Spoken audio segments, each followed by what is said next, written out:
Good morning students. आपकी class 11th और 12th के लिए पिछले पीरियड में हमने आपको बताया था रिमूवल ऑफ एडवर्ब टू, यानी कि एडवर्ब टू को हटाना। आज है यूज ऑफ एडवर्ब टू, यानी कि एडवर्ब टू का यूज करना। क्योंकि ट्रांसफॉर्मेशन का अर्थ ही है कि उसका रूप परिवर्तित करना, तो इसमें इंटरचेंज होता है, यानी कि आपसी बदलाव होता है। आप रिमूवल एडवर्ब टू का रिमूवल कर सकते हैं, और दूसरी इसके एंटी जो है, इसका विरोध यानी कि अगेंस्ट, इसको हम यूज भी कर सकते हैं। तो इसी को कहते हैं interchange of sentences is called transformation, यानी कि वाक्यों का आपसी परिवर्तन, ये ट्रांसफॉर्मेशन कहलाता है। आप इसमें सबसे पहले आपने पढ़ा था इंपरेटिव टू, यानी कि एडवर्ब टू के बारे में पढ़ा था। पहला सेंटेंस था इसमें, पहला जो आपका रूल है वो था, अगर किसी भी एडवर्ब टू के बाद में इन्फिनिटिव टू आता है तो उसमें क्या करते हैं, जो उसका पहला कर्ता होता है उसी के अकॉर्डिंग हम लिख करके उसको लिख देते हैं, और दैट कंजंक्शन का प्रयोग कर देते हैं। तो आज हम क्या करेंगे, इसमें हम कॉम्प्लेक्स सेंटेंस लिखेंगे, अर्थात रिमूव्ड टू, जो एडवर्ब टू होता है रिमूव्ड सेंटेंस हम लिखेंगे है। और इसमें हम क्या करेंगे, इसमें हम एडवर्ब टू को सप्लाई करेंगे। जैसे हम यहाँ पे लिख दें,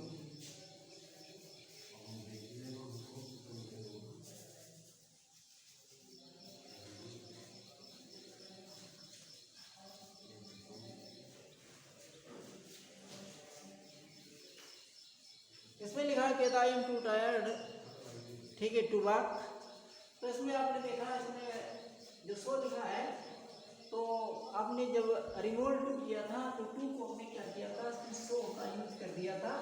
रिमूव करने के बाद और फिर जब दूसरा हमारी जो इन्फिनिटिव टू वाला, ठीक है, इन्फिनिटिव टू थी, वो वर्ड था, उसको उसके पहले हमने क्या किया था, इसको दैट कंडीशन को लगा करके आगे बाकी को, ठीक है, इसी के अकॉर्डिंग जो हमारा जो प्रीवियस सब्जेक्ट है, प्रीवियस सब्जेक्ट के अनुसार ही रख दिया था।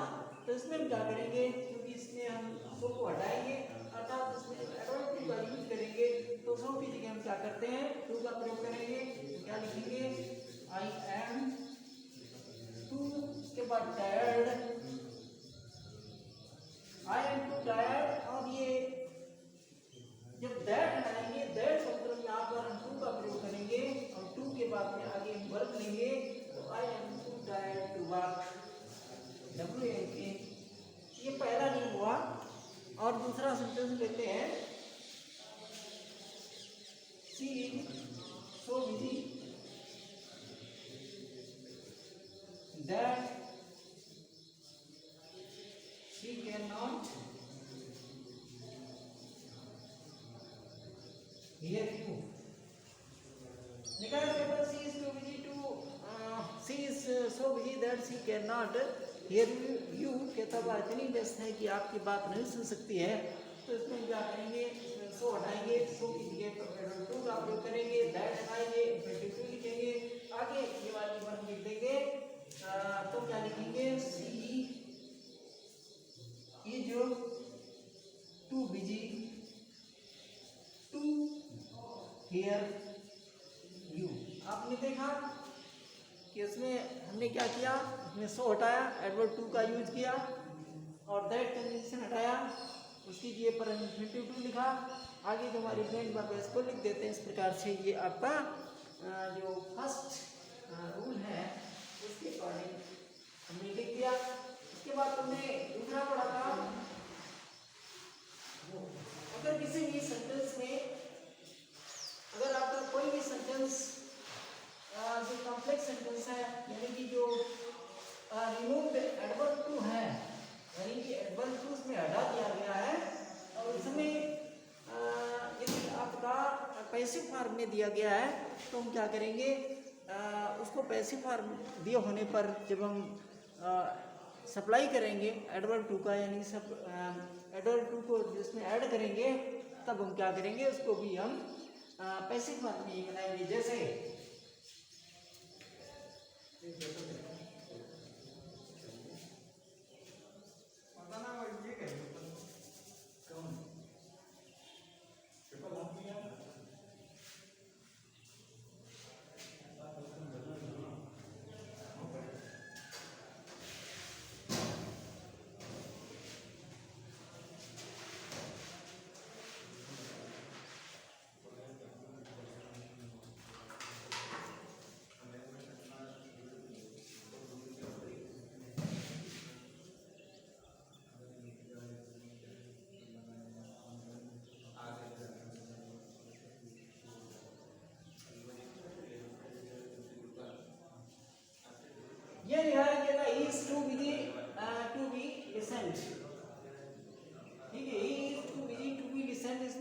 किया, इसको हमने वही सेंटेंस लिख दिया जो हमको ट्रांसफॉर्म करना था।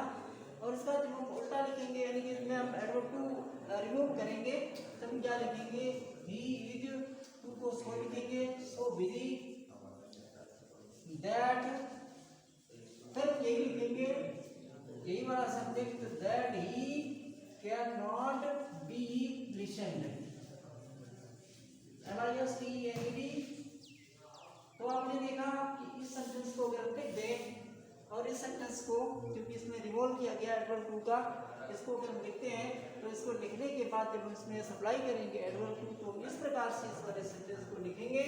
तो ये भी आपने देखा कि he is so busy that he can not B listened, ठीक कहता है।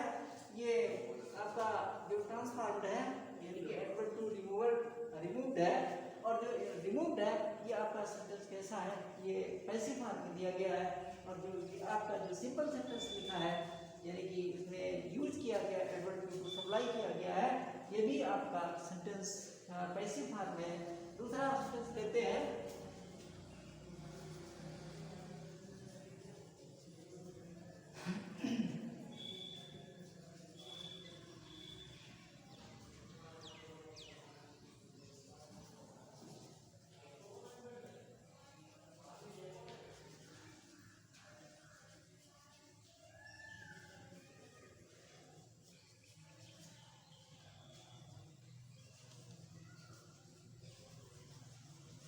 ये लिखा है कहता दे आर सो, ठीक कहता they are so diligent that they can not be defeated, ठीक कहता वे इतने परिश्रमी है कि उन्हें हराया नहीं जा सकता है।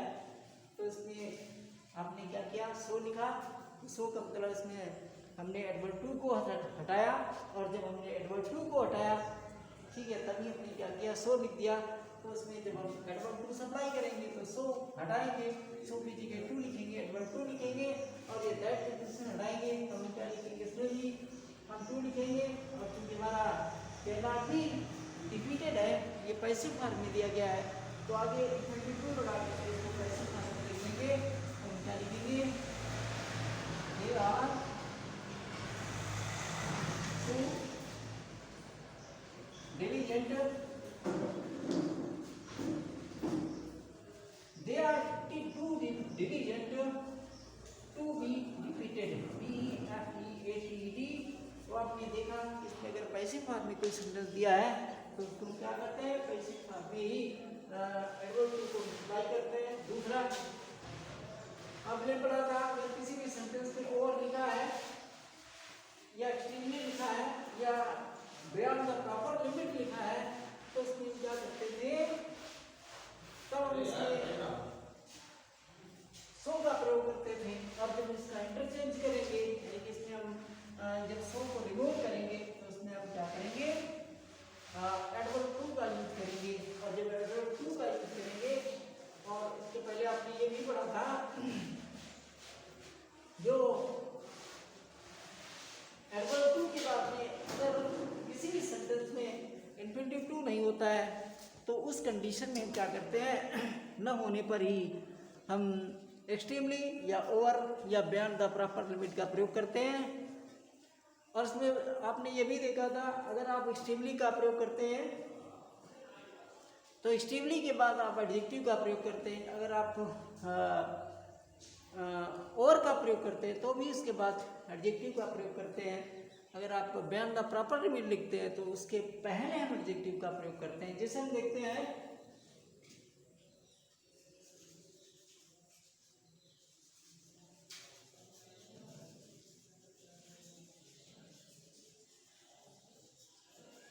ये लिखा है कहता यू आर एक्सट्रीमली एग्री, ये आपका रिमूव्ड है यानी कि इसमें से हमने क्या किया, एडवर्ब टू को रिमूव कर दिया है और ये रिमूव्ड है। इसी कंडीशन में आपको लाना है तो उसके पहले का सेंटेंस यानी कि एडवर्ब टू, हमको एडवर्ब टू चाहिए यानी कि एडवर्ब टू सप्लाई करना है तो एक्सट्रीमली की जगह आप क्या करेंगे, एक्सट्रीमली हटा करके एडवर्ब टू का यूज कर देंगे। तो हम क्या लिखेंगे, यू आर टू हंग्री। ऐसे अगर दूसरा लिखा जाए, she is happy beyond the proper limit। तो आपने ये सेंटेंस देखा कहता she happy beyond the proper limit, तो हम क्या करेंगे इसमें बियॉन्ड द प्रॉपर लिमिट को रिमूव करेंगे, और जब इसको रिमूव करेंगे तब हम एडवर्ब टू का यूज करेंगे। तो क्या लिखेंगे she is too happy, she is too happy. और एक आपने और दूसरा रूल पढ़ा था कि अगर किसी भी सेंटेंस में आपका जो यानी कि एडवर्ब टू वाला उसमें आपका अगर नेगेटिव है सेंटेंस, और सेंटेंस नेगेटिव होने पर क्या करते हैं, उसमें जब हम क्या करते थे एडवर्ब टू को जब हटाते थे तो उसमें नॉट का प्रयोग नहीं करते थे, नॉट का प्रयोग नहीं करते थे। और इसमें क्या करेंगे अगर इसमें नॉट का प्रयोग नहीं है तो जब हम एडवर्ब टू हटाएंगे तो उसमें नॉट का प्रयोग अवश्य करेंगे।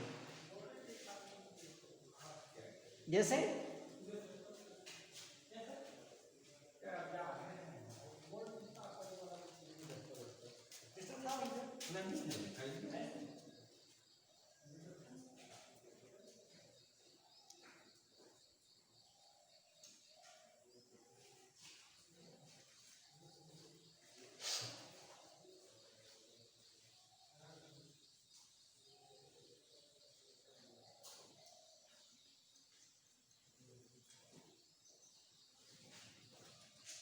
जैसे हमने बताया कि आपको अगर आप एडवर्ब टू उसमें सप्लाई करेंगे तो एक आपको ऐसा सेंटेंस बनाना है जिसमें आपको जो आपका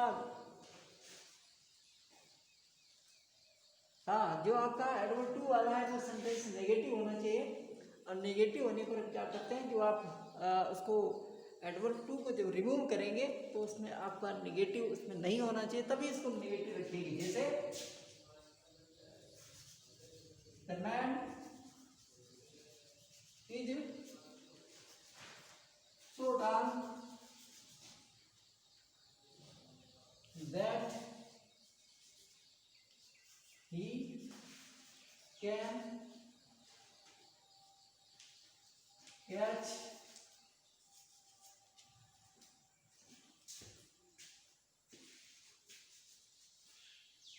the roof। तो इसमें लिखा गया था the man is so tall that he can catch the roof, कि आदमी इतना लंबा है कहता है वो छत पकड़ सकता है। तो ये आपका अफर्मेटिव सेंटेंस है, ठीक है। और जब हम इसमें जब इसको उसमें कन्वर्ट करेंगे यानी कि एडवर्ब टू में हम इसको चेंज करेंगे, तो एडवर्ब टू में चेंज करने के लिए हम क्या करेंगे इसमें हम नेगेटिव सेंस का यूज करेंगे। तो क्या लिखेंगे the man is too tall, the man is too tall not to catch the roof। तो इस प्रकार से जब हम एडवर्ब टू का इसमें यूज करेंगे तो इसको नेगेटिव बनाएंगे, और जब इसमें एडवर्ब टू रिमूव करेंगे, ठीक है, तो इसमें हम क्या करते हैं तो इसमें हम उसको अफर्मेटिव बना देते हैं, यानी कि वाक्य को अफर्मेटिव बनाने में। और एक आपने पढ़ा था अगर किसी भी सेंटेंस में फार के बाद अगर नाउन है, फार के बाद अगर आपका कोई नाउन है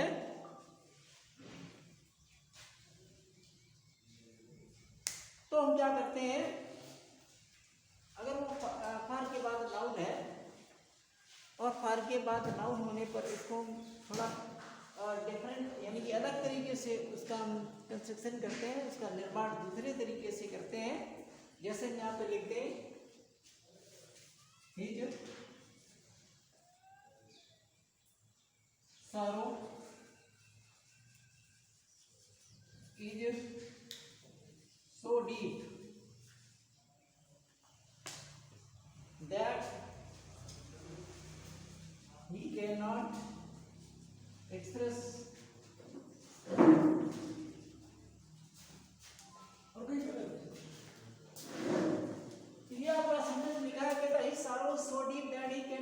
कहता उसका दुख इतना गहरा है कि वो व्यक्त नहीं कर सकता है।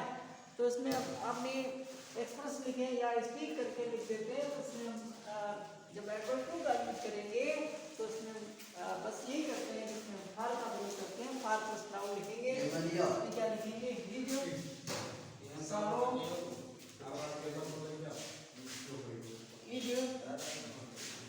To deep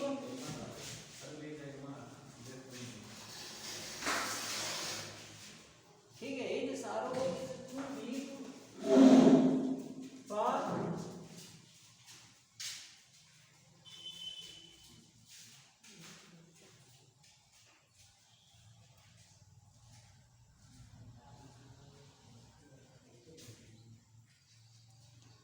tears. इसमें हम टीयर्स लिखेंगे